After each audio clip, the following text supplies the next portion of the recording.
Então, estamos aqui começando a primeira mesa de hoje, a mesa sobre mulheres negras. E é importante, antes de começar, frisar a importância dessas presenças na mesa, porque dentro da instituição da Universidade Federal de Santa Catarina, não é todo momento que a gente vê uma mesa com todas as integrantes negras. Então, eu queria parabenizar a coordenação do evento, né? Não só por também todos os dias a gente vê a questão da mulher negra, do recorte étnico-racial sendo pautado nas outras mesas, outras presenças também, todos os dias estamos com presenças negras nas mesas, mas hoje em especial de ter todas nós, negras, presentes aqui nesse momento. Então, vou começar aqui pela ordem que está. Apresentar aqui a Yarlenes Mestre Malfra, que é graduada em Psicologia pela Universidade de Oriente, em Cuba, mestrado em Intervenção Comunitária pelo Instituto Superior de Ciências Médicas, Havana, Cuba, professora e pesquisadora no curso de Psicologia da Universidade de Oriente, também em Cuba, com experiência na área dos estudos de gênero. Atualmente ela é bolsista CAPES, do Programa de Estudos dos Estudantes Convênio da pós-graduação, e doutoranda aqui do Programa Interdisciplinar em Ciências Humanas da UFSC. Pesquisa, entre outros assuntos, os discursos de igualdade de gênero em políticas públicas de saúde cubanas. Então, Yarlenes, prazer estar com você aqui e tenho 20 minutos. Bom, boa tarde, obrigada. Então, vou começar falando do título dessa apresentação, né? Que o título seria Interseccionalidade e Igualdade de Gênero, reflexões acerca do Programa Nacional de Atendimento ao Casar Infértil em Cuba, que é uma das políticas que eu pesquiso como parte do meu doutorado. Então, eu vou ler um pouco, né, até pelo fato de não me atrapalhar com o portunhol. Então, é assim, no momento que eu recebi esse convite de participar nessa mesa, a primeira ideia que veio à minha cabeça foi tentar explicar por que eu me comecei a afirmar como feminista negra aqui no Brasil. Daí eu pensei em duas questões norteadoras do assunto, né? O que isso significa para mim como mulher negra e estrangeira num país como o Brasil e numa cidade como Florianópolis? E uma outra pergunta que eu pensei foi: o que o feminismo negro e as reflexões que algumas das suas autoras trazem tem significado para a minha pesquisa? Uma pesquisa que se localiza em Cuba e que tem a ver com discursos de igualdade de gênero em políticas públicas de saúde cubanas. Então, para tentar explicar esse trajeto de pesquisa que começou a ser tanto feito quanto desfeito aqui no Brasil, eu achei importante, né, explicar o que significou minha chegada ao Brasil e o fato de passar a ocupar um lugar de invisibilidade que eu nunca tinha sentido ou vivenciado em Cuba. Então, nesse momento, eu vou trazer algumas das falas que mais marcaram minha chegada ao Brasil e a Floripa em particular, que foram me acompanhando no meu cotidiano, para além do acolhimento que eu teve, que também é preciso falar desse acolhimento. Mas essas falas particularmente falavam nesses termos. Primeiro, uma certeza: mas você não é daqui, né? De onde você vem? Uma outra fala tinha a ver com mas você é de Cuba? Como conseguiste fugir? Né? A ficção da fugida. Uma outra era: vocês lá são todos iguais, mas iguais enquanto pobres. E uma última certeza, assim, muito repetitiva no meu cotidiano era: você não vai voltar não, né? Então, é claro que essas perguntas, essas falas todas vão além da mera curiosidade por conhecer o país de onde você veio. Essas perguntas têm efeitos na produção de divisões e hierarquizações sociais. Mas, ao mesmo tempo, essas falas levadas além dessas intenções com que foram colocadas, tem tido uma potência para pensar esses lugares a partir dos quais procura-se produzir uma pesquisa, especialmente porque o objeto e a própria pesquisadora estão ligados a esse território que é construído como a margem, que é colocado fora da ordem social capitalista desenvolvida, que é, paradoxalmente, o contexto onde você veio a pensar, a produzir com outros nativos, nativas, uma pesquisa. Então, nesse sentido, os estranhamentos de alguns nativos da ilha, os fantasmas que foram evocados, o fantasma do comunismo, entre outros, tornaram-se uma heurística, não? No sentido que me levaram também a questionar esses lugares geográficos, políticos, epistêmicos que até um momento norteavam a pesquisa, mas que repentinamente colidem com outras perspectivas ideológicas, políticas, teóricas. Aí algumas perguntas e questionamentos emergiram, né? Será que na verdade essa ideia de igualdade significa privilégio como algo dado para todas e todos? É claro que esse questionamento fosse formulando aos poucos, né? Embora agora eu consiga elaborar isso numa pergunta mais ou menos coerente. Então, esse sentimento de solidão associado a se sentir uma estranha, de repente encontrou uma possibilidade de ser preenchido através dos contatos com coletivos de mulheres negras, feministas, ativistas sociais, que falavam da estética dos corpos negros, da beleza negra, dos direitos de visibilidade das identidades negras, das dores e delícias das vidas negras, de ennegrecer o feminismo, enfim, tanta coisa que eu nunca ouvi em Cuba. Então, esse feminismo negro com o qual eu comecei a ter contato aqui, que falava das condições das mulheres negras e da negação das suas vidas e da sua humanidade, algo que eu estava longe de vivenciar em Cuba, mas que começava a experimentar aqui, tornou-se um lugar de existência. Mas, ao mesmo tempo, essas reflexões, essas conversas, essas leituras começaram a abrir minha consciência sobre os significados também da minha condição de ser uma mulher negra e acadêmica em Cuba. E me levaram a pensar em torno dos silêncios existentes em Cuba acerca das implicações de ser negra ou negro. Por exemplo, ouvir no último Fazendo Gênero a fala da Nilma Lino Gomes na mesa redonda Mulheres Negras, Resistências e Interseccionalidades foi tremendamente desestabilizador, né? Quando ela falou do epistemicídio como anulação ou invisibilidade de certos saberes, aí eu fiquei pensando quanto nós, mulheres negras em Cuba, também não temos visibilidade em relação à produção científica, né? Então aí eu comecei a pensar, bom, parece que não é suficiente esse privilégio de acesso à universidade, parece que não é suficiente, porque comecei a pensar nisso. Assim, suas palavras ressoaram de forma chocante com essas minhas certezas. E aí eu comecei a repensar essas certezas e silêncios também acerca da questão da igualdade em Cuba e comecei a ter algumas elucidações. Em resumo, ao pensar minha própria invisibilidade, tanto aqui quanto lá, eu comecei a levar esse olhar teórico para a pesquisa, para pensar acerca de outras possíveis invisibilidades que poderiam existir a partir dessa ideia da universalidade da cidadania.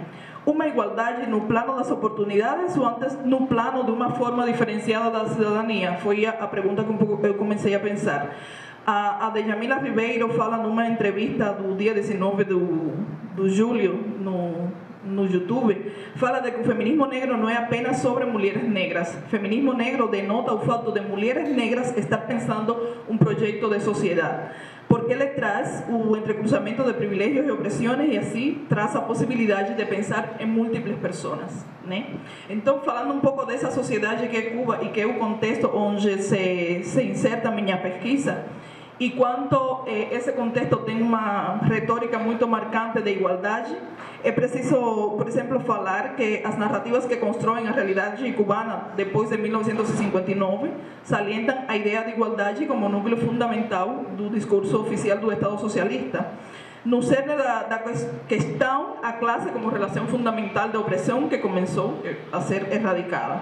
Então, em termos de igualdade, em Cuba se fala de igualdade formal entre mulheres e homens, e isso aparecem diferentes instrumentos legais, jurídicos, enfim.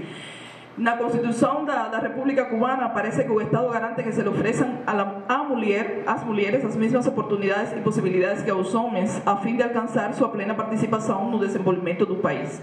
Então, nas narrativas que ajudam Cuba a se construir como nação, já há uma certa representação da igualdade de gênero, que é pensada como levar as mulheres a um patamar semelhante àquele em que estão situados os homens.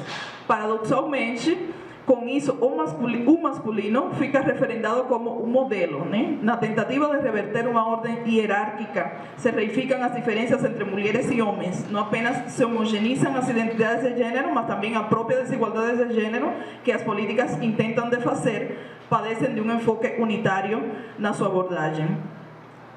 Então, a tentativa de pensar a igualdade de gênero num contexto como Cuba, né, que se orienta no sentido de institucionalizar as mesmas oportunidades e direitos para mulheres e homens, poderia parecer uma pretensão inspirada nas reivindicações do feminismo liberal, mas do que se trataria seria de pensar tensionalmente essa proposta do feminismo liberal e da própria narrativa fundacional da nação cubana, em certa medida alinhada com esse feminismo de igualdade, o que significaria ir além da mulher, do homem, da sua consideração como opostos homogêneos universais e resgatar experiências específicas de discriminação que não são visíveis quando se presume que a gratuidade garante a universalidade dos serviços de saúde.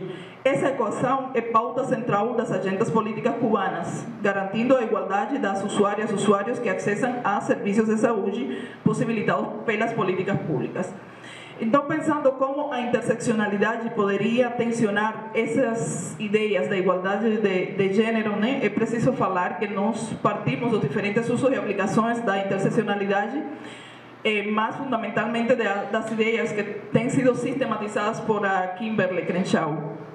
E que, por exemplo, falam da interseccionalidade como de que a interseccionalidade trata da forma como ações e políticas específicas geram opressões que fluem ao longo de diversos eixos, constituindo aspectos dinâmicos ou ativos de desempoderamento. Assim, aqui muito sinteticamente, e falando um pouco concretamente dessa política pública que é o Programa Nacional de Atendimento ao Casar Infértil, eu trouxe aqui algumas falas que aparecem fundamentalmente em diferentes mídias cubanas e que falam dos objetivos dessa política, né? Assim, num jornal do 24 de março de 2017, aparece que esse Programa Nacional de Atendimento ao Casar Infértil, que tem aproximadamente 6 anos estabelecido no país, fala do seguinte, fala assim o coordenador do programa. Posiblemente, vou falar em espanhol que como aparece no jornal, posiblemente la primera vocación de los seres humanos, mucho antes de querer ser médicos, profesores o carpinteros, es tornarse madres y padres. Todos los días la ciencia abre más puertas para llegar a ese sueño. Así aparece en ese jornal, numa fala muito romântica e compulsória da maternidade e da paternidade. Num outro jornal de 2016 aparece assim que falando de para quem está pensada essa política. Outra das autoridades da saúde que tem a ver com essa política fala: bom, esse programa é para todas as mulheres entre 18 e 40 anos de idade. É claro, para aquelas que não alcançaram a gravidez depois de um ano de relacionamentos estáveis, com uma frequência adequada e sem uso de métodos anticonceptivos, isto é, aquelas que se estão preparando para ser madres. Mesmo que nesse jornal possa dar a impressão que o programa está aberto para qualquer mulher, ao menos para as que se encontram nessa faixa etária, não é bem assim. Em entrevista concedida por o coordenador nacional do programa, né, perante uma pergunta de uma jornalista acerca de por que não é um programa para mulheres, ele comenta: chama-se de Programa de Atenção para o Casar Infértil, porque inclui ambos, porque afeta ambos. Não é uma mulher sozinha, é o homem também, né? Então, com essas breves alusões às pautas dessa política, podemos constatar que todos são iguais, impõem limites pela escolha seletiva dos seus sujeitos. Igualdade de gênero pensada com base nas identidades de gênero fixas e ontologizadas, que apenas devem ser equilibradas, falha em seu propósito de ser inclusiva de uma diversidade de sujeitos. Quando se põe em diálogo esse discurso com a ferramenta da interseccionalidade, percebe-se como várias pessoas são apagadas ou não visibilizadas sob o efeito homogeneizador das categorias mulher e homem, Crenshaw, como uma autora que está muito preocupada com o acesso aos direitos humanos, fala de que a interseccionalidade nos ajuda não apenas a tensionar as categorias, e aí podíamos pensar um tensionamento do que se está entendendo por maternidades, paternidades. Ela fala de quanto a interseccionalidade não apenas nos ajuda a tensionar categorias, mas a identificar os valores aos quais essas categorias estão sendo associadas e o modo como esses valores criam hierarquias. Neste sentido, estaríamos perante a hegemonia da heterossexualidade e do ideal romântico da conjugalidade como condições feitas ao gênero e definidoras da maternidade e paternidades adequadas, entre aspas. A Crenshaw também, nesse texto elaborado para a ONU, documento para o encontro, enfim, está preocupada por como políticas pelos direitos humanos deixam fora aspectos de gênero da discriminação racial e aspectos raciais da discriminação de gênero. Com base nessa ideia dela, nos interessa pensar o que essas políticas públicas que partem da saúde como um direito universal e que partem de uma ideia de igualdade estão deixando fora. As maternidades, os arranjos familiares que essa política pode implicar são um direito para quem, né? Então, obrigada. Falando um pouco dos desafios que a própria interseccionalidade coloca às políticas públicas, neste caso a essa política, poderíamos pensar esses desafios como que a interseccionalidade, enquanto ferramenta teórica e política, permite tensionar as categorias por meio das quais as políticas definem seus sujeitos e seus propósitos. A interseccionalidade também ajuda a pensar as complexidades das vidas e das experiências das pessoas. Um outro desafio teria que ver com como essa interseccionalidade nos leva a nos atentar aos modos como o gênero, nas suas intersecções, com sexualidade, status civil e idade, constrói o que Crenshaw chama de vulnerabilidades interseccionais. Outra das exigências que a interseccionalidade coloca às políticas públicas tem a ver com o análise do contexto. Crenshaw salienta que a atenção à subordinação interseccional exige uma estratégia que valorize a análise de abaixo para arriba, começando com o questionamento da maneira como as mulheres vivem suas vidas.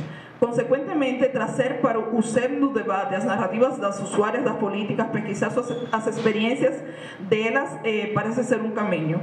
Por último, acredito que uma alternativa à retórica de todos somos iguais, que é tão marcante da nação cubana, pode ser facilitada por aquilo que Crenshaw chama de política de fazer outras perguntas. Fazemos a hipótese de que a pergunta interseccional, quem os iguais? Quais os parâmetros da igualdade? O que esses parâmetros garantem e impedem?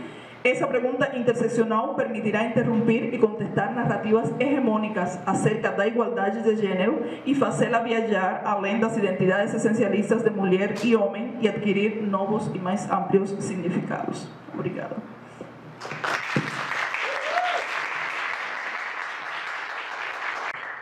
Grata e Arlenes, ainda temos 4 minutos aí para dividir. Então agora eu vou passar para a Eveline.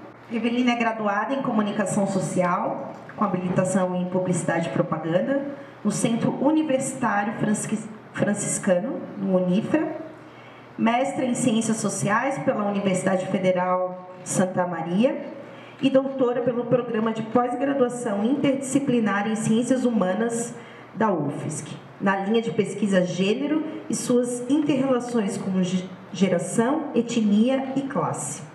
Pesquisadora da área de gênero, raça, feminismo negro e decolonialidade, escreveu sua tese Estudantes Negras Cotistas, um enfoque feminista, negro e decolonial sobre gênero e raça no ensino superior brasileiro, com o objetivo de analisar as condições de acesso e permanência de mulheres negras que ingressaram no ensino superior através da política de cotas, com recorte racial em 2 universidades brasileiras, a UFSC e a UFBA.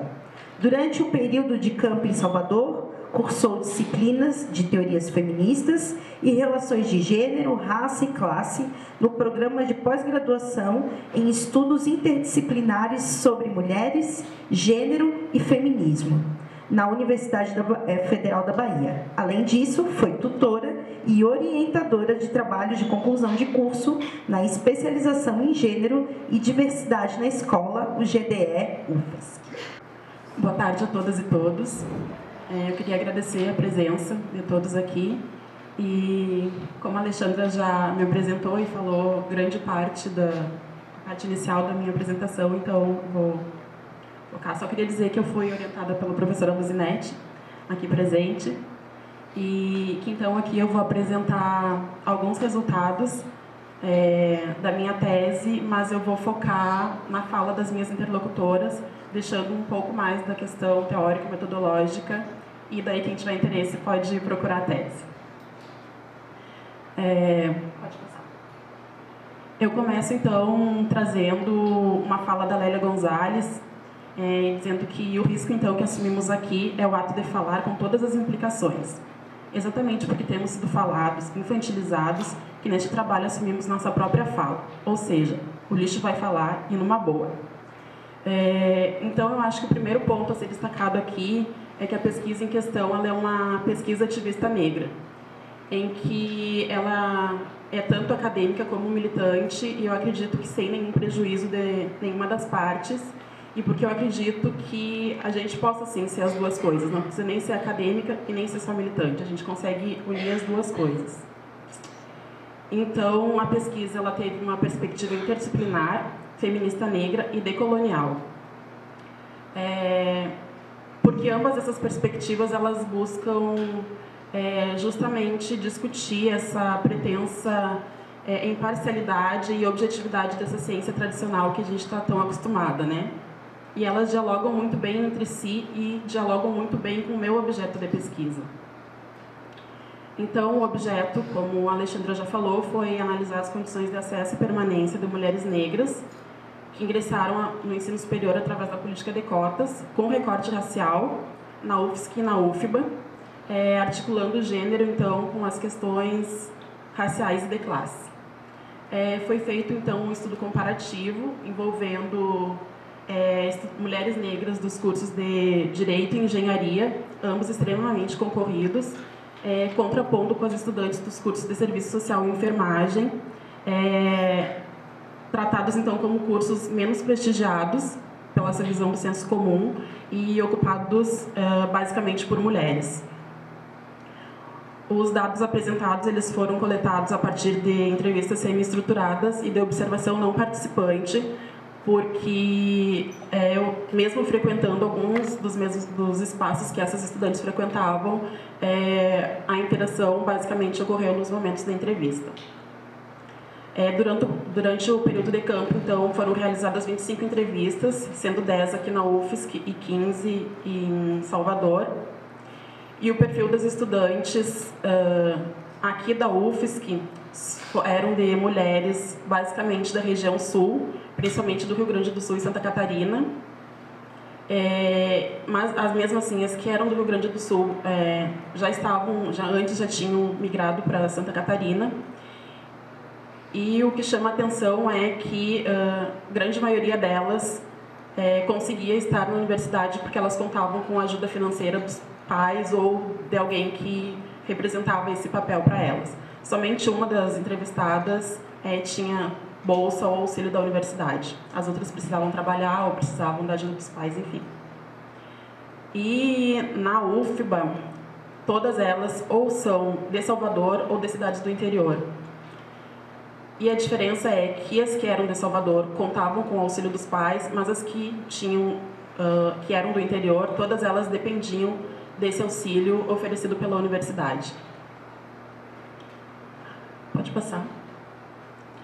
As análises, então, dessa pesquisa, elas foram todas baseadas basicamente nas 4 dimensões da epistemologia feminista da Patrícia Hill Collins, que são a experiência como critério de significado, o uso do diálogo, a ética do cuidado e a ética da responsabilidade pessoal. E essas noções dessa epistemologia me ajudaram muito a entender tudo que estava por trás dos discursos e da história de vida dessas interlocutoras. E elas também, e essa epistemologia ajudou também a entender muitas coisas que se a gente fosse levar só em consideração os pressupostos da ciência tradicional seriam ignorados, né? Os textos das entrevistas, eles estão muito longos, assim, eu não vou falar deles como um todo, mas eu acho, justamente por estar querendo priorizar a fala delas, não trazer o texto por inteiro, né? Então, eles estão longos assim, mas eu vou falar só das partes que estão destacadas. Daí, então, por exemplo, ali no relato da Tatiane, ela fala que ela, da família, ela foi a primeira a querer sair de casa para estudar longe de casa, longe da família, longe de onde ela tinha nascido. Mas, justamente porque ela teve outras possibilidades que as irmãs delas não tiveram.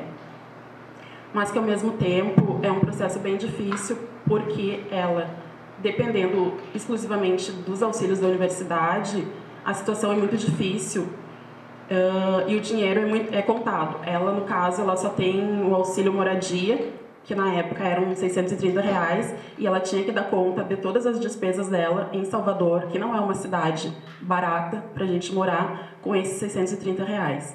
Que eventualmente ela recebia algum auxílio da família, mas que isso era a exceção, não era o que acontecia normalmente.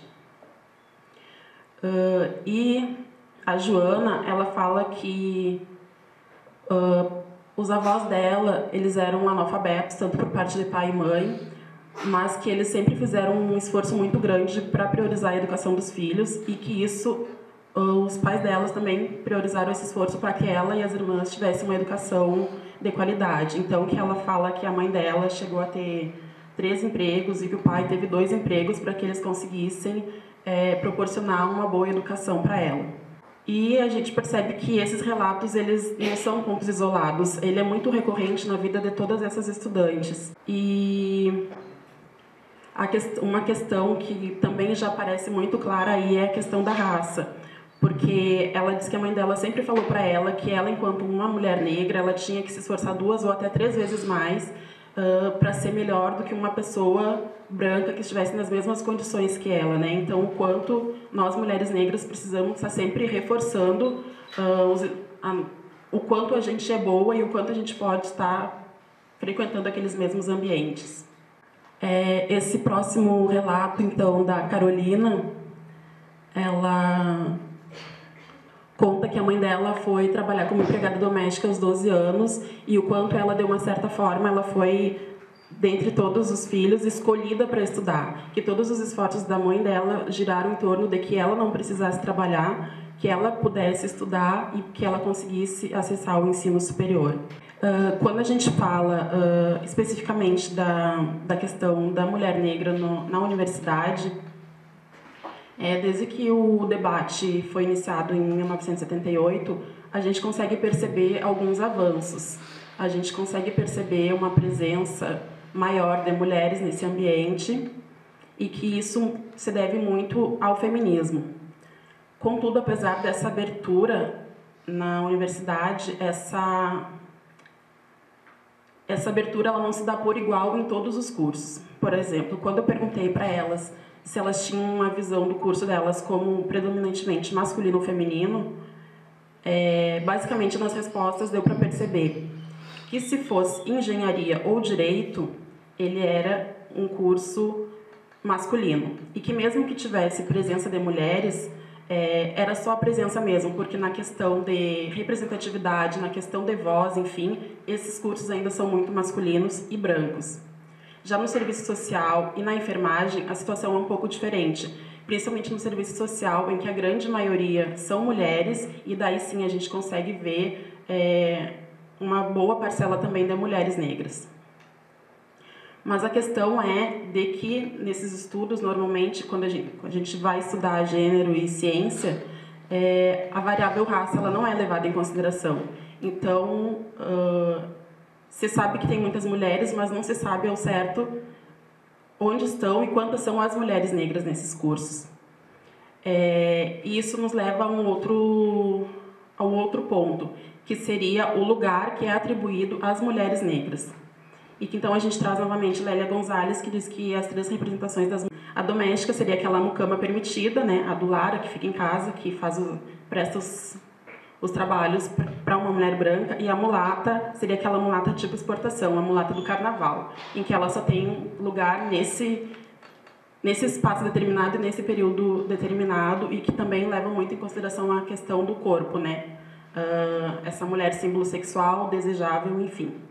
E já a mãe preta é o que se espera de uma mulher negra, né? A docilidade, aquela que está ali para cuidar, para acolher, e que é a mãezona, né? E a consequência disso, então, é essa negação ou invisibilização da intelectualidade negra. Porque essa intelectualidade, ela não é nem flexionada para o feminino, porque você pensa no intelectual, né, o homem, e ela é muito menos racializada, porque se pensa nesse homem e esse homem é branco. Dificilmente você pensa numa mulher intelectual, mais difícil ainda numa mulher negra. Daí, então, quando questionada se elas já sofreram algum preconceito ou discriminação em função de ser cotista, é porque, além de todos os preconceitos que essas mulheres sofrem na sociedade como um todo, quando elas entram na universidade, elas, sendo ou não cotistas, elas são vistas e taxadas como cotistas, independente de terem entrado pelas cotas ou não. Então, a gente vê uma mulher negra na universidade, é cotista, né? E daí, elas falam, por exemplo, a Thaís, ela diz que diretamente ela não sofreu nenhum preconceito ou discriminação, mas indiretamente sim. E diferente da Bruna, que é de direito, ela diz que no direito isso é deixado de maneira bem evidente. Então, é dado, está claro que aquele ali não é o lugar dela. E também tem os relatos com relação aos professores, né? Porque eles também têm essa noção e falam isso de que, se entrou por cotas, a gente já sabe que o desempenho é menor, que tem algum déficit de aprendizado, e eles mesmos falam isso. E o que chama mais atenção aqui é que, além da gente perceber que tem essa diferenciação nesse tratamento entre cotistas e não cotistas, é que muitas delas, num primeiro momento, têm dificuldade em entender ou assumir que sofrem esse preconceito. Mas se a gente continua perguntando e vai insistindo, começam a aparecer os dados e aonde esse preconceito e essa discriminação está acontecendo. E daí, então, se a gente traz a variável raça para o questionamento, fica tudo mais evidente, né? Então, a Fernanda, por exemplo, diz que na sala de aula até a disposição muda, que na frente ficam os alunos da escola particular, no meio são os que são cotistas também, mas não são cotistas raciais, e daí no fundão fica o pessoal que entrou por cotas raciais. E que, por exemplo, pessoas que entraram com ela na mesma turma não dão nem bom dia para ela, nem boa tarde. Entram no banheiro, ela está lá, é como se ela não existisse, ela é invisível, né? E a Camila diz que no começo ela tinha bastante relações de amizade, mas que com o decorrer do tempo ela foi percebendo essas diferenciações e que então essas relações elas foram diminuindo porque ela percebia que essas pessoas elas sabiam a posição de privilégio delas, mas que era em outro contexto, e que então ela acabava se sentindo sozinha no curso, e que por um lado ela achava isso ruim, mas que na verdade ela percebe que não faz diferença ela interagir com essas pessoas ou não, né? E daí então, quando eu perguntei se ela já tinha sofrido algum preconceito ou discriminação em função de ser uma mulher e negra na universidade, daí surgem os relatos, né? E daí a Marília disse que é uma questão muito difícil para ela ser negra na universidade, porque a mulher é vista como inferior. Então ela nunca é boa o suficiente, ela nunca é inteligente o suficiente, ela não... É como se o fato de que ela seja negra aumentasse tudo isso. Então, tipo, mais uma vez, né, ela é cada vez mais inferiorizada pela questão dela ser mulher e ser negra dentro da universidade. E a Liliane, da enfermagem, ela diz que ela é a única negra ali. E que ela teve muita dificuldade, por exemplo, quando ela quis ingressar num grupo de pesquisa da enfermagem. E que ela era a única mulher negra ali, e que as pessoas, quando ela chegava nas reuniões, as pessoas olhavam para ela como quem diz: o que tu está fazendo aqui, né? Esse não é o teu espaço, esse não é o teu lugar. E que isso até inibe as pessoas de falar, né? De se posicionar, de se manifestar. E daí eu perguntei se isso deixava ela inibida de falar. E ela disse que não, no caso dela, não. E que aí mesmo que ela falava, que ela mostrava que ela podia estar ali, que ela tinha conhecimento para tal. Mas é sempre a questão de ter que estar reforçando, né? Os espaços que ela tem que estar frequentando e por que ela está apta a frequentar aqueles espaços. E também, junto a isso, a questão de classe, que está muito atrelada a isso. principalmente nesses cursos de engenharia e de direito.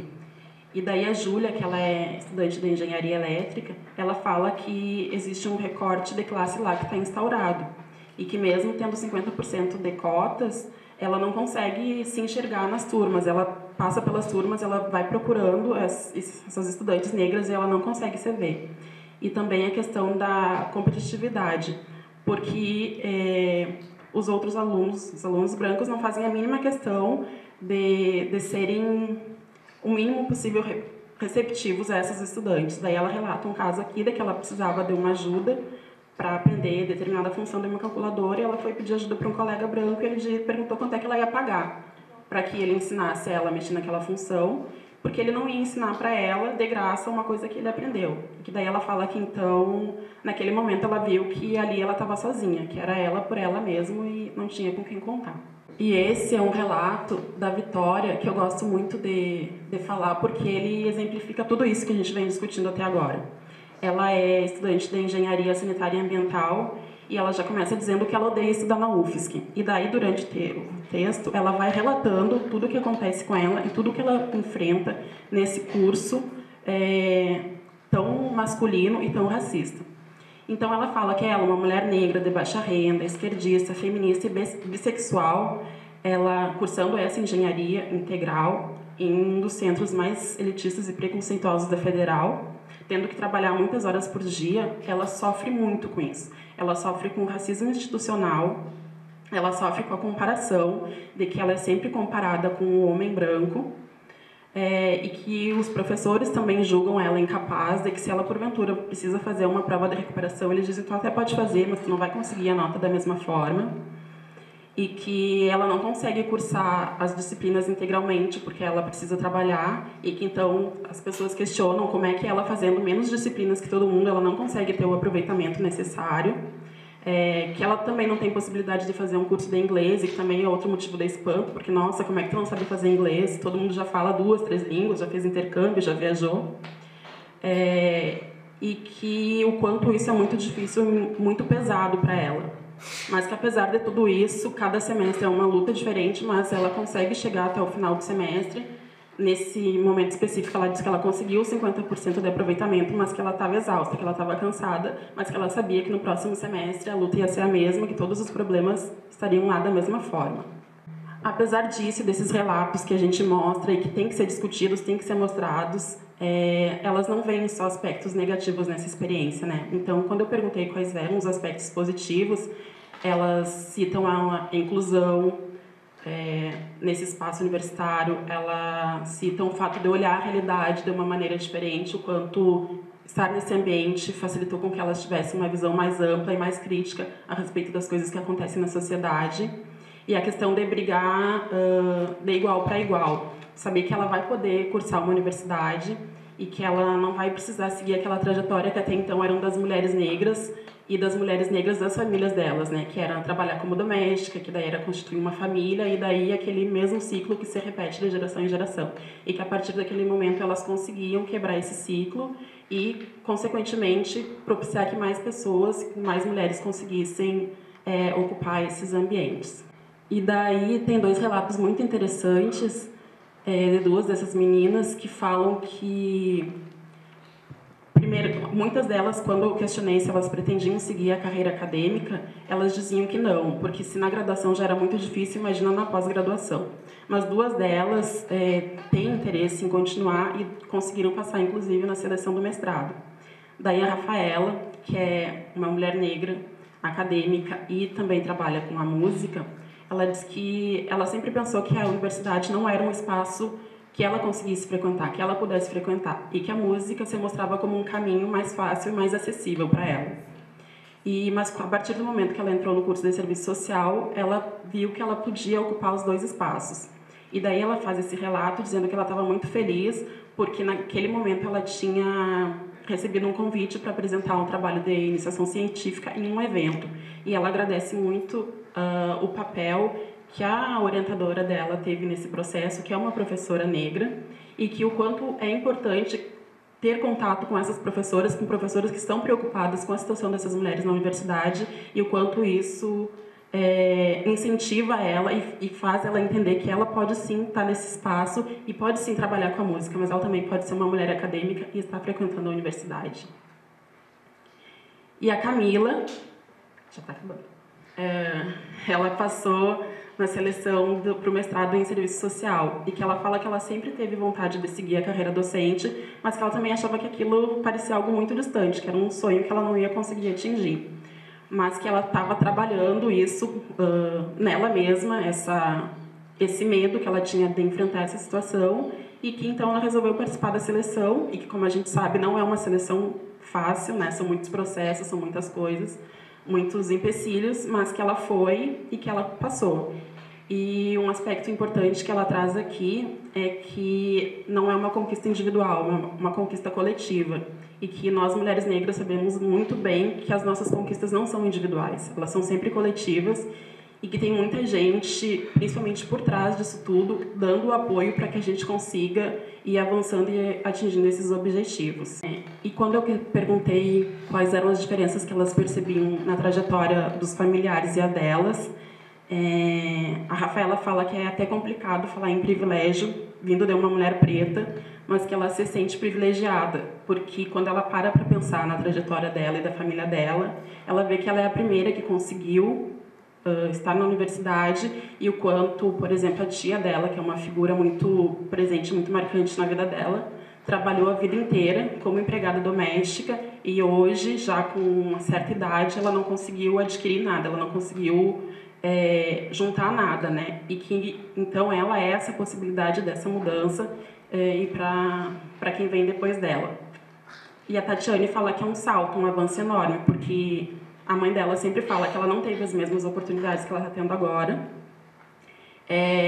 porque os pais não queriam que ela estudasse, ela não tinha incentivo, a escola era longe, zona rural, tudo isso, e que o discurso que ela sempre ouvia porque vai estudar porque a gente precisa estudar, é a única maneira que a gente tem de crescer na vida, de ser alguém na vida, é através do estudo.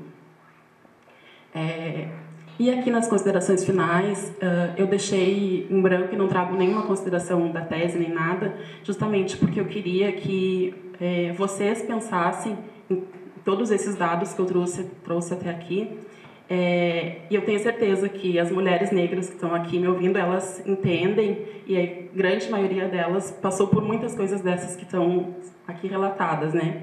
Mas eu queria fazer essa provocação justamente para as mulheres brancas que estão aqui, para que elas pensem a posição que elas ocupam, o espaço que elas ocupam, e os privilégios que elas detêm, justamente, ou principalmente por serem mulheres brancas, né? E que muitas vezes isso passa despercebido, né? Então, fazer justamente essa provocação de ver que lugares vocês estão ocupando, por quê e o que vem junto com isso. E para finalizar, então, eu trago a Angela Davis, que diz que quando a mulher negra se movimenta, toda a estrutura da sociedade se movimenta com ela, porque tudo é desestabilizado a partir da base da pirâmide social, onde se encontram as mulheres negras. E que se a gente, então, pretende que alguma coisa mude, seja na universidade, seja na sociedade como um todo, a gente precisa pensar nas questões raciais, porque ela está atrelada a todas as outras. Então, a gente não consegue pensar gênero sem pensar raça, sem pensar classe, ou seja, sem pensar interseccionalmente. E que, para isso, a gente precisa abrir os olhos para que existem outras mulheres que não somente as mulheres brancas. E também não são somente as negras, são as trans, são as que têm deficiência, enfim, todas essas mulheres. Então, a gente precisa pensar todas essas mulheres para que a gente consiga realmente pensar e promover mudanças. Obrigada.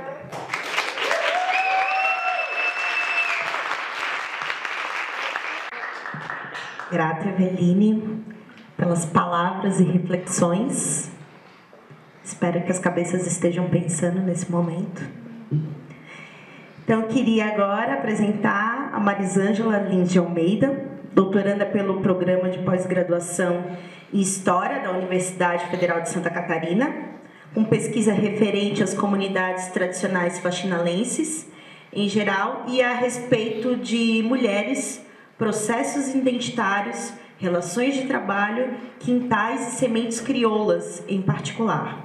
Bolsista CAPES, possui graduação em História pela Universidade Estadual do Centro-Oeste, especialização em Didática para o Ensino Superior, faculdades do Centro do Paraná, em 2010. Possui mestrado pelo Programa de Pós-Graduação em História da Universidade Estadual do Centro-Oeste, que é a Unicentro, em 2015.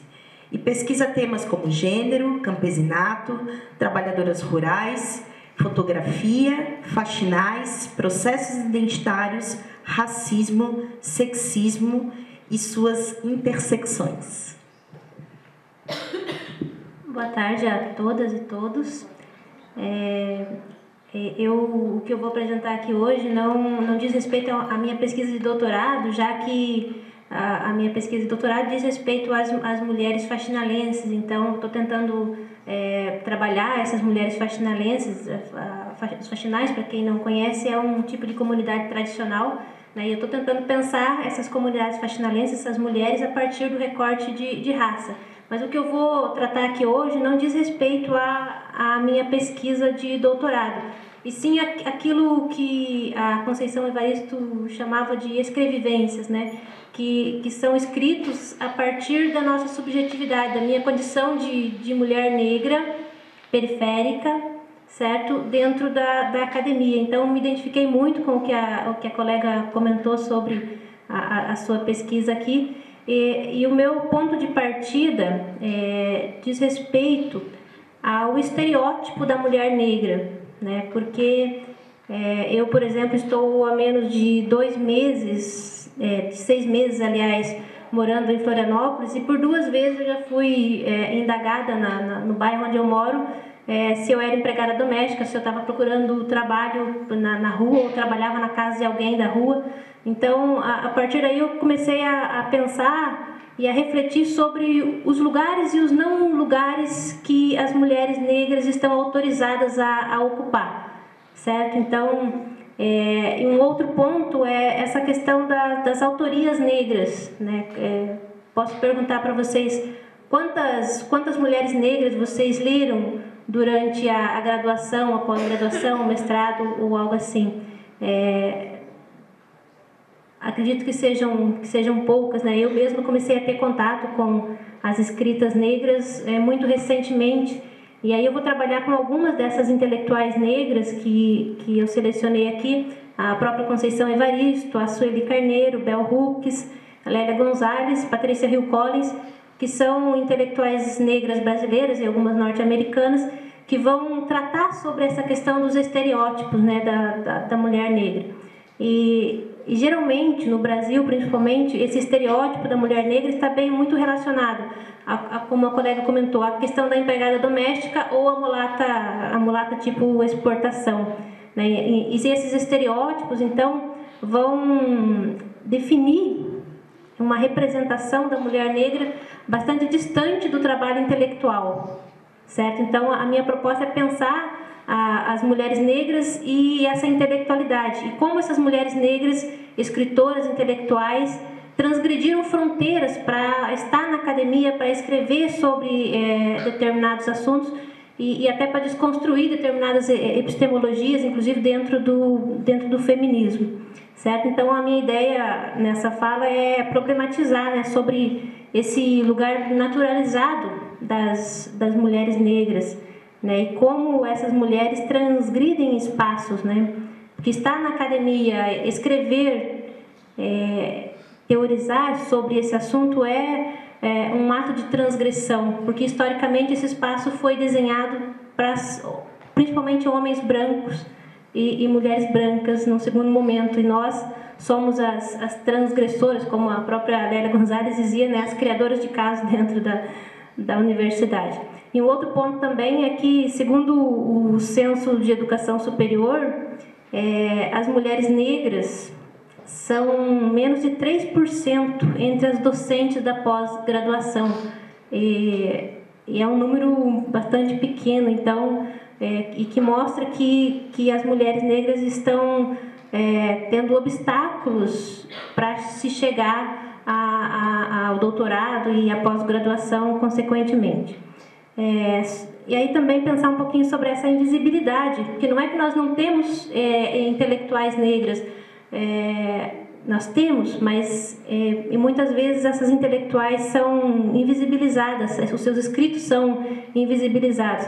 E aí eu trouxe uma entrevista muito interessante da Conceição Evaristo, em que ela diz que é preciso questionar as regras que a fizeram ser conhecida e reconhecida somente aos 71 anos de idade. E aí ela diz o seguinte, vou ler aqui, peço licença. Que regras são essas da sociedade brasileira para vermos uma mulher virar um expoente no campo da literatura só aos 71 anos? Enquanto você vê outras expoentes na literatura que às vezes são meninas com idade para serem minhas netas, mas como vêm de um grupo social diferenciado do meu, são mais jovens, são brancas, elas têm logo sua competência revelada. Por que minha competência está sendo tão tardiamente reconhecida? É preciso questionar essas regras e dinâmicas sociais, culturais e econômicas que tornam tudo tão difícil, tornam tudo mais difícil para as pessoas negras. A primeira obra que eu escrevi, Becos da Memória, ficou guardada durante 20 anos. Eu mandei para várias editoras.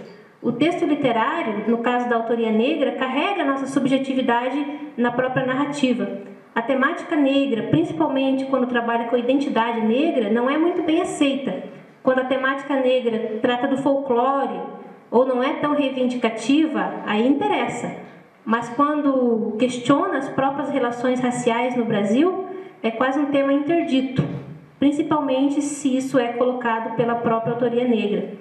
Aí, então, os brancos podiam dizer a nosso respeito, mas quando a gente se apropria do nosso discurso, da nossa história, isso é motivo de interdição. Então, a Conceição Evaristo, nasceu na década de 40, numa favela da zona sul de Belo Horizonte, era filha de uma lavadeira,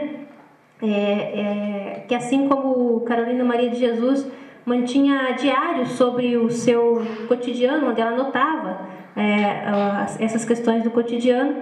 E a Conceição Evaristo teve que conciliar o trabalho como empregada doméstica e foi concluir o curso normal somente aos 25 anos. Então, a sua literatura, hoje bastante reconhecida e traduzida em outros idiomas, ela traz profundas reflexões acerca de raça e gênero.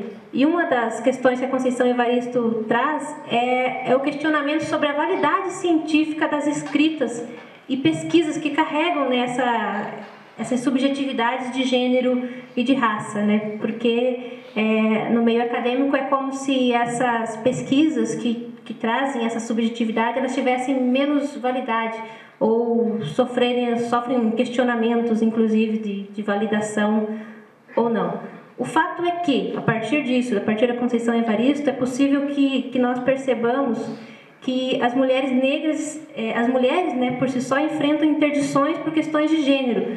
No caso das mulheres negras, essas interdições são também fundamentadas na questão do gênero e da raça. E para as mulheres negras conquistar determinados direitos e determinados espaços é muito mais difícil. E aí eu procurei pensar um pouco sobre essa representação, na representação social das mulheres negras. E aí eu trago a Bell Hooks para o discurso, em que ela diz que os corpos femininos negros estão representados de duas formas. A primeira forma é marcada pelo estereótipo da mãe preta e a segunda forma é uma representação do corpo da mulher negra como dotado de um sexo desenfreado, dizendo que elas são altamente sexuais e desqualificadas, mais uma vez distanciando essa representação do campo intelectual. Segundo a própria Bell Hooks, ela diz o seguinte: na idade adulta, passei anos julgando importante para mim terminar qualquer outra tarefa, por mais inconsequente que pudesse ser, para só depois me dedicar ao trabalho intelectual. Claro, muitas vezes eu chegava no espaço destinado a esse trabalho cansada, exausta e sem energia. A socialização sexista inicial, que ensina as negras e, na verdade, a maioria das mulheres que o trabalho mental tem de ser sempre secundário aos afazeres domésticos, ao cuidado dos filhos e a um monte de outras atividades de serviço, tornou difícil para elas fazer um trabalho intelectual, do trabalho intelectual uma prioridade essencial, mesmo quando suas circunstâncias sociais ofereciam de fato recompensa por essa atividade. Então, essa ideia de que a Bell Hooks trabalha muito com isso, de que a mulher negra está no mundo para servir aos outros, né? E muitas das vezes nós, mulheres negras, internalizamos esse discurso e acabamos por entender que o trabalho intelectual realmente ele deve ficar num segundo plano, né? Isso acaba por dificultar também essa aproximação com o trabalho intelectual. E aí eu digo o seguinte, né? É bem verdade que nós, mulheres negras, especialmente as negras e pobres, fomos criadas para ser mãe, né? Para reforçar esse paradigma da mãe preta. As tarefas domésticas sempre vieram em primeiro lugar, né? A gente não tem tempo durante a infância para o exercício de pensar. E até porque o exercício de pensar exige um isolamento, um distanciamento, que nós muitas vezes não temos, porque nós estamos inseridos num grupo que valoriza o trabalho não intelectual, em detrimento do intelectual. Então, essa pode ser pensada como uma das barreiras também. E o outro ponto que é a aberração do corpo da mulher negra como uma aberração primitiva, descontrolada. Então, ou ela é pensada como ligada ao serviço doméstico, a servir aos outros, ou então como dotada de uma sexualidade desenfreada. E aí ela vai dizer o seguinte: como nossas ancestrais do século XIX, só através da resistência ativa exigimos nosso direito de afirmar uma presença intelectual. O sexismo e o racismo, atuando juntos, perpetuam uma iconografia de representação da negra que imprime na consciência cultural coletiva a ideia de que ela está nesse planeta principalmente para servir aos outros. Desde a escravidão até hoje, o corpo da negra tem sido visto pelos ocidentais como símbolo de uma presença feminina natural, orgânica, mais próxima da natureza animalística e primitiva. Para justificar a exploração masculina branca e o estupro das negras durante a escravidão, a cultura branca teve de produzir uma iconografia de corpos negros que insistiam em representá-las como altamente dotadas de sexo e perfeita encarnação de um erotismo primitivo e desenfreado.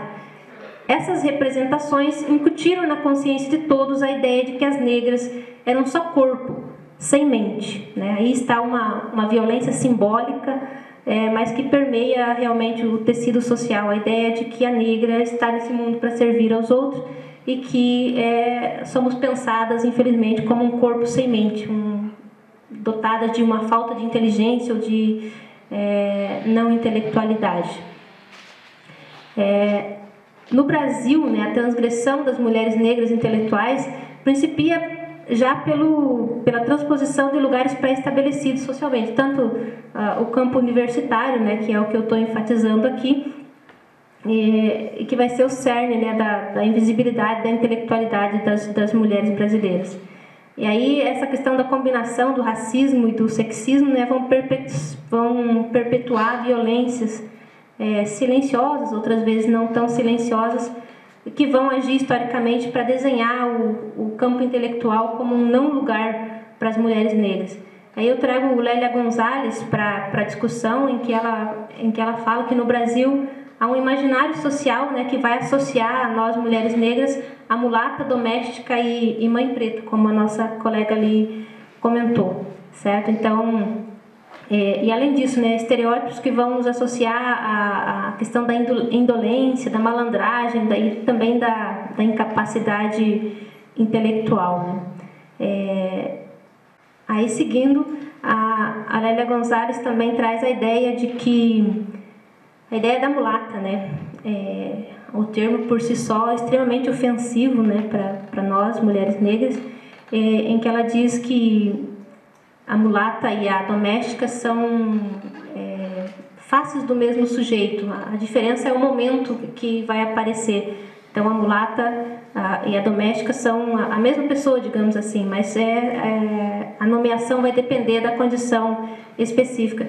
E aí ela diz que o problema do brasileiro, do Brasil de forma geral, é a negação do racismo, né? Então, durante o carnaval se tem se dissemina uma ideia de democracia racial, de harmonia entre brancos e entre brancos e negros, e que isso acaba refletindo nessa ideia de que no Brasil não existe racismo. Então, o brasileiro adora dizer que não é racista, né? E não aceita questionar os seus privilégios enquanto pessoa branca, né? E dizer que aqui tudo é perfeito, que negros e brancos e outras etnias convivem na mais perfeita harmonia. Isso acaba tendo um reconhecimento internacional também bastante estereotipado. Em contrapartida, a Patrícia Hill Collins vai dizer que as mulheres negras vão produzir um conhecimento a partir de um campo marginal. Então, dentro da academia, elas vão ocupar esse campo marginal e a partir do que ela chama de outsider writing, né, que a tradução seria forasteiras de dentro, elas vão produzir um tipo de conhecimento que vai partir especificamente dessa condição de marginalidade. E é o que muitas intelectuais negras têm feito, né? Sueli Carneiro, Lélia Gonzalez, Giovanna Xavier e tantas outras intelectuais. E aí, por último, né, para a gente pensar essas vozes transgressoras, inclusive dentro do feminismo. E aqui eu trouxe para a gente pensar um pouco a questão da Sueli Carneiro, quando ela escreveu um texto muito interessante que se chama Enegrecer o Feminismo, né, falando da necessidade do feminismo dito hegemônico branco considerar as experiências das mulheres não brancas, né, das mulheres negras ou indígenas e tudo mais. Então, essa discussão para a gente pensar um pouco de que forma essas vozes transgressoras dessas mulheres dentro da academia ou fora também da academia estão questionando discursos hegemônicos e aceitos historicamente, né? Isso é muito importante. E elas estão fazendo isso a partir dessa condição de marginalidade dentro do próprio campo acadêmico, né? Então, acho que a discussão é essa um pouco para nós pensarmos, né? Do mais, agradeço o convite para participar dessa mesa linda e tão necessária, né? Para discutir essa questão das mulheres negras. Obrigada.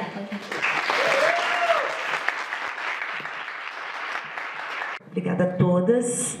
É difícil, né, falar depois de vocês, então aqui nessa condição de coordenadora eu vou pontuar algumas coisas que foram ditas e fazer uma pergunta para então inaugurar o nosso debate. Primeiramente, uma das coisas que eu queria falar e que também é interessante perceber pelos outros dias do evento, né? Hoje a gente está no último dia, mas o quanto a fala das mulheres negras que estiveram aqui nessa mesa está sincronizada, né? Quanto que várias das coisas que foram faladas permearam outros discursos. E uma delas, certamente, são essas narrativas sobre a invisibilidade. Esse conceito, né, de invisibilidade, que uma das primeiras pessoas que emprega essa palavra seria Ralph Ellison, né, na década de 30, nos Estados Unidos, e justamente falando, não é que o negro não exista, mas que sua presença é tornada como inexistente. E é isso que vivemos, né? Não que as pessoas achem que a gente não exista, mas a gente é tomado como se não existisse. Isso tem uma diferença muito grande nas relações cotidianas. E a partir do momento que a gente tira esse nosso óculos, porque também a gente, como o racismo estrutura a sociedade, a gente também muitas vezes não percebe que a gente é invisível. Então, quando a gente tira os óculos, e nesse sentido a universidade ajuda muitas vezes a gente, às vezes pela dor, às vezes pelo amor, mas ajuda a gente tirar os óculos da naturalização e ver um pouco essa invisibilidade, então a gente começa a tomar consciência. Tomar consciência de que a nossa sociedade é pensada dessa forma.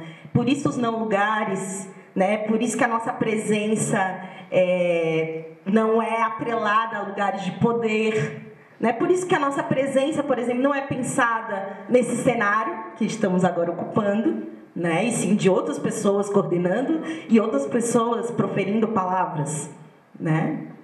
Então, outra coisa também que foi pontuada, assim, das falas de vocês e também das outras, de mulheres negras que aqui estiveram, essa necessidade, como a gente é uma não presença, da necessidade da gente sempre operar pelo método histórico. Porque a gente precisa ocupar essas lacunas que nos foram tiradas. A gente precisa recuperar a nossa história, saber de onde que a gente vem, saber quem são os nossos ancestrais. E eu acho que tem muito a ver também com o que foi falado ontem na mesa de transidentidade, dessa nossa necessidade de falar das nossas experiências.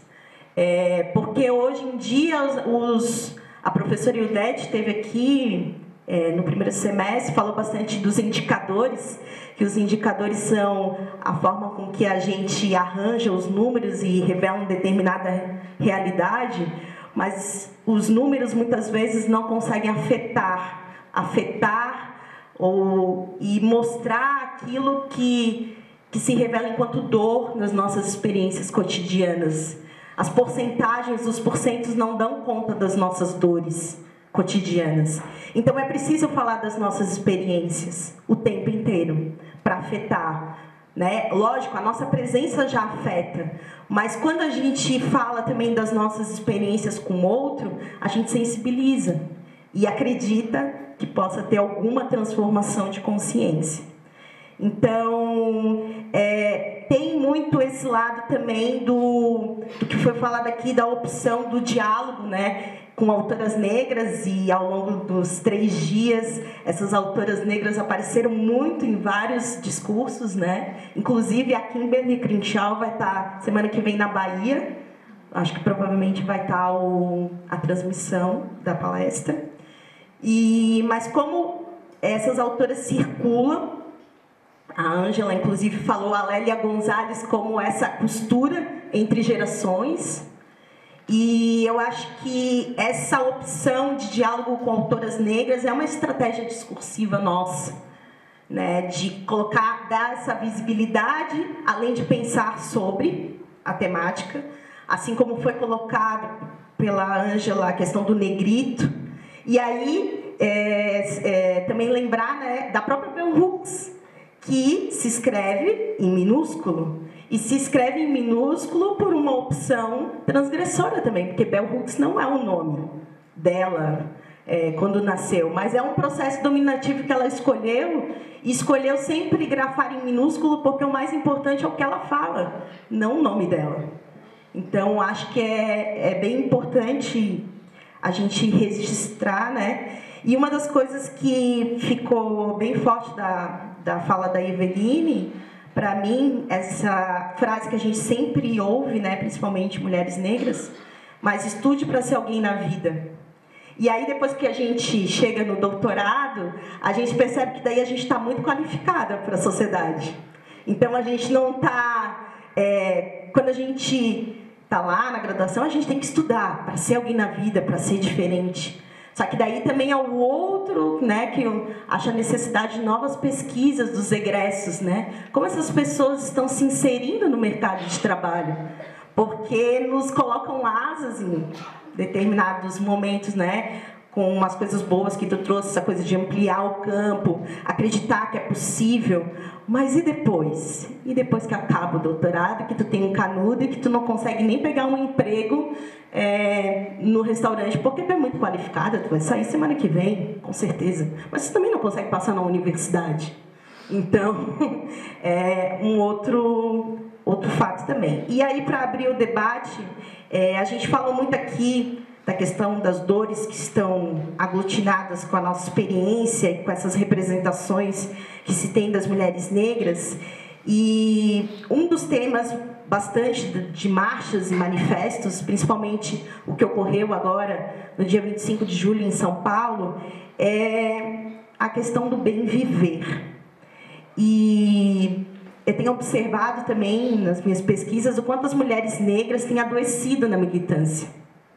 Né? Muitas mulheres Porque tem a ideia que militância é se doar intensamente e você não precisa ter um tempo para si, porque isso é egoísmo, isso é contra o movimento, isso não é um buto, você tem que ser coletivo o tempo inteiro, desde a hora que você acorda até a hora que você dorme. Não importa se você adoecer no momento, levanta, sacode e vai para frente. Só que eu queria que vocês falassem um pouco então, como que vocês veem o autocuidado da mulher negra? O que a gente precisa fazer para preservar o autocuidado da mulher negra dentro dessa noção de bem viver, dentro da noção de um bem-estar também pautado, se falou da perspectiva decolonial, em outras referências, que não só as referências orientais, enfim. E como vocês percebem esse bem viver, então, atrelado a um autocuidado da mulher negra? E aí passo para o debate.